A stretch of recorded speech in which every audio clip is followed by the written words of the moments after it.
हालाणी में गर्मी के हीट स्ट्रोक का बचाव लाइ town committee Halani chairman Syed बाबर अली शाह पारां थधे मिठे पानी जो स्टॉल लगाए वियो। इन मौके ते चेयरमैन सैयद बाबर अली शाह मीडिया से ॻाल्हाईंदे चयो त मां अवाम जे वोट ते चूंडिजी चेयरमैन थी आहियां। मुंहिंजी कोशिश आहे त गर्मी वधी वञण सबबि हीट स्ट्रोक खां बचण लाइ अवाम लाइ थधे मिठे पानी जा स्टॉल लगाया त जीअं माण्हुनि खे कुझु फ़ाइदो मिली सघे। हुन चयो त गर्मी खां बचण लाइ जिस्म खे थधो रखिजे, ॾींहं में 2 भेरा या उन खां वधीक विहिंजणु घुरिजे, कपिड़ा हल्का ऐं सन्हा पाइजनि, मथो ढके रखणु, सादो पाणी, लीमे, लस्सी ऐं मशरूबात जो घणो इस्तेमालु करणु घुरिजे।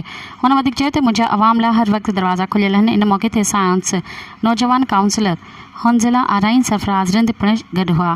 मज़ीद ख़बरनि ऐं तफ़सीलात लाइ विज़िट कयो असांजी वेबसाइट www.awamiNewsHD.com ऐं ॾिसंदा रहो अवामी न्यूज़ HD।